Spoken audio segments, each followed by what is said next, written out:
الحمد لله وكفى، والصلاة والسلام على عباده الذين اصطفى، الذين يبلغون رسالات الله ويخشونه ولا يخشون أحدا إلا الله. وبعد. أخي المستمع الكريم، السلام عليكم ورحمة الله وبركاته. 10 سنوات في ظلمات الإلحاد قضاها البروفيسور جيفري لانغ أستاذ الرياضيات في جامعة سان فرانسيسكو اليسوعية قبل أن يشرق نور الإسلام في قلبه. لم ينشأ جيفري على الإلحاد، فقد ولد لأبوين كاثوليكيين حرصا كثيرا على حضوره قداس الأحد في الكنيسة قبل أن يصارحهما بعدم رغبته في الحضور، وأن ما يسمعه فيها من وعظ القسيس لا يثبت له حتى مسألة وجود الله.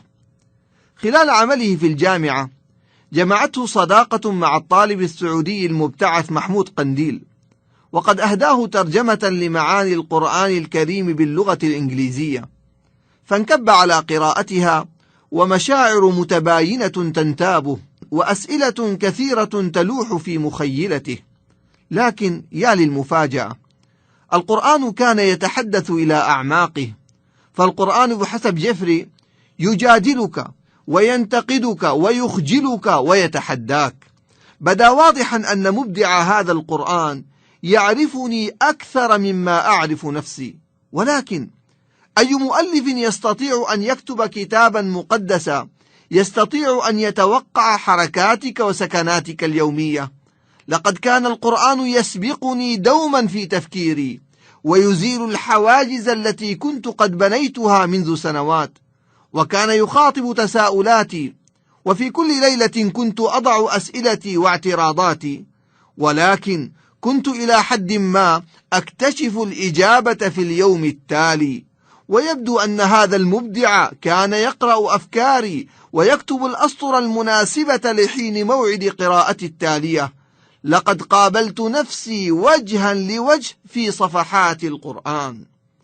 أحس البروفيسور جيفري بحاجة للحديث مع المسلمين، فيمم وجهه في يوم جميل في صيف عام 1984، يمم وجهه تلقاء مسجد صغير يؤمه بعض طلاب الجامعة يقع قرب كنيسة القديس أغسطين.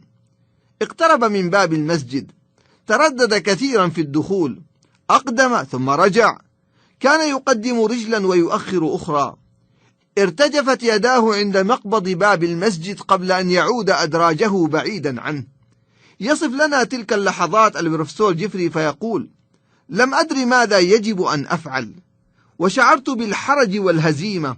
فكرت بالعودة إلى مكتبي. مرت عدة ثوان، نظرت خلالها إلى السماء محدقة، لقد كانت هائلة ومليئة بالأسرار ومطمئنة.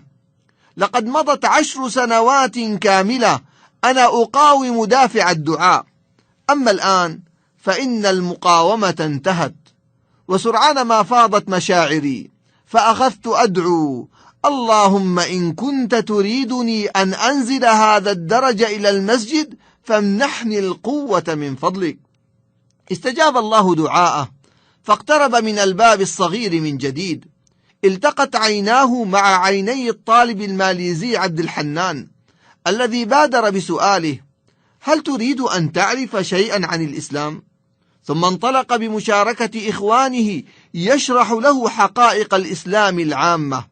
لقد شده حديث غسان عن الله عز وجل: إنه الكبير ونحن لا شيء بجوار عظمته، نحن أقل من ذرة تراب واحدة، ومع ذلك فإن محبة الله لنا هي أكثر من حب الأم لطفلها الوليد. عندما نستنشق فإن ذلك بمشيئته، أو نزفر فإن ذلك بمشيئته، وما تسقط من ورقة إلا وهو يعلمها.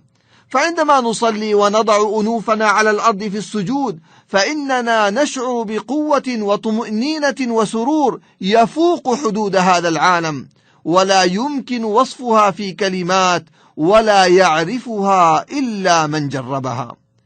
شقت كلمات غسان الصادقة طريقها إلى قلب البروفيسور جيفري أستاذ الرياضيات، فنطق لسانه بشهادة التوحيد وصار في عداد المؤمنين. بعد يومين رأى البروفيسور جيفري أول بشارات الخير الذي ساقه الله إليه، إذ انضم إلى جمع من المسلمين يصلون صلاة الجمعة في غرفة صغيرة يعرفها جيفري تماما، إنها الغرفة نفسها التي كثيرا ما رآها في منامه في السنوات التي تلت ابتعاده عن دروس الكنيسة، رؤيا لطالما أشعرته بالراحة وأنبأته بحدث روحي جميل ينتظره في قابل الأيام. يقول: من خلال حلمي هذا رأيت مقطعا من حياتي، أدركت أن الله قريب مني يوجه حياتي ويخلق لي الظروف والفرص كي أختار. أستطيع القول بأني وجدت في هذه الرؤيا إيحاء وتشجيعا وفرصة جديدة في الحياة. بعد 14 عاما قضاها البروفيسور جيفري في الإسلام، قرر أن يهدي بنياته جميلة وسارة وفاتن، قرر أن يهديهن قصته مع الإسلام، وأن يجيبهن فيها على سؤال كبير سألنه إياه: لماذا اخترت الإسلام يا أبي؟ كتب البروفيسور جيفري كتابه الأول الصراع من أجل الإيمان، شرح فيه قصة إسلامه، ثم انطلق يقدم لبنياته وللدعاة من بعدهن خلاصة تجربة طويلة من التأمل والتفكير، وليكون أنموذجا في طريق تقديم الإسلام للرجل الغربي المشبع بثقافة بعيدة عن ثقافتنا المشرقية. بعد كتابه الصراع إلى الإيمان، دفع البروفيسور جيفري لانغ إلى المكتبة الدعوية كتابين آخرين، أولهما حتى الملائكة تسأل، والثاني رحلة الإسلام إلى أمريكا. وفي كتبه قدم البروفيسور جيفري لانغ إجابات كثيرة للكثير من الأسئلة التي تطرحها الذهنية الغربية. فلئن كان المستشرقون ومن تابعهم يتهمون الإسلام بالإرهاب لقوله تعالى: ترهبون به عدو الله وعدوكم، فإن جيفري يؤكد أن الآية لا تتحدث عن الإرهاب الممقوت الذي تسفك فيه دماء الأبرياء والآمنين، بل الآية تأمر بإعداد العتاد والعدة التي ترهب الآخرين وتردعهم عن سفك الدماء، وأعدوا لهم ما استطعتم من قوة ومن رباط الخيل ترهبون به عدو الله وعدوكم، أي حتى لا يقاتلوكم، فبين الإرهابين من البون كالذي بين السماء والأرض. كما يستنكر البروفيسور جيفري المعنى الخاطئ الذي تشيعه بعض الدوائر حول مصطلح الجهاد الإسلامي، حيث يعمدون إلى تفسير هذه الكلمة القرآنية بمعنى القتال أو الحرب الدينية أو الحرب المقدسة، وهو تحريف وتشويه.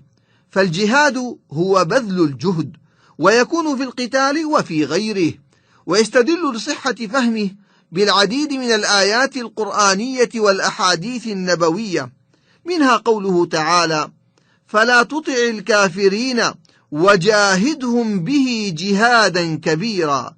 فالآية تأمر بجهاد المشركين بالقرآن، أي بسيف البيان والحجة، لا القتال والحرب. ومثله قوله صلى الله عليه وسلم: إن أفضل الجهاد حج مبرور. فالمقصود هو بذل الحاج جهده في إرضاء الله تعالى. واسترعى انتباه البروفيسور جيفري الفروق الكامنة بين القرآن والكتاب المقدس الذي يؤمن به اليهود والنصارى، فالكتابان مختلفان ظاهرا وباطنا، أسلوبا وموضوعا، وإن ظهر لقليل الخبرة والتدقيق نوع من المشابهة في بعض قصص الأنبياء السابقين المسجلة في صفحات الكتابين. ويسجل البروفيسور جيفري في هذا الصدد مزايا للقرآن الكريم، وهي أنه خطاب الله تعالى للإنسانية جمعاء، وأنه يتجاوز حدود الزمان والمكان، وأنه غير معني بالتفاصيل التاريخية التي لا تحتاجها البشرية، لأنها لا تدفع شرا ولا تستجلب خيرا. لكن الأمر الأهم الذي لفت نظر أستاذ الرياضيات كان هو تلك الإشارات القرآنية التي سبقت العلم إلى تقرير بعض المسائل العلمية. فأول ما نزل من القرآن قوله تعالى: اقرأ باسم ربك الذي خلق، خلق الإنسان من علق. فهذا الوصف الدقيق للبويضة لم يكتشفه العلم إلا في العصور الحديثة، وهو ما أدهش أستاذ علم الأجنة الشهير كيث مور، الذي زادت دهشته للتطابق بين أطوار الجنين المعروفة علميا وقول الله تعالى: ثم خلقنا النطفة علقة فخلقنا العلقة مضغة فخلقنا المضغة عظاما فكسونا العظام لحما ثم أنشأناه خلقا آخر فتبارك الله أحسن الخالقين. يعلق البروفيسور جيفري على هذا الخبر بالقول: إن على المرء أن يقر بالعرفان للتشابه الرائع ما بين الوصف القرآني لتطور الإنسان والاكتشافات المتأخرة في علم الأجنة، وخاصة عندما نفكر بحجم الأفكار المغلوطة حول تطور الإنسان والتي سادت أكثر من 1000 عام بعد نزول القرآن. أمثلة عديدة ذكرها البروفيسور جيفري لما سبق القرآن العلم إلى تقريره، ولعل من أهمها ما اكتشفه العلم حديثا من اتساع الكون وتمدده، وهي حقيقة علمية مذهلة لم يكن للعلم الحديث رصدها قبل رؤية تباعد النجوم بواسطة الميكروسكوب هابل، لكن القرآن قررها قبل 1400 سنة بعلم اللطيف الخبير. يقول ربي تبارك وتعالى: والسماء بنيناها بأيد وإنا لموسعون.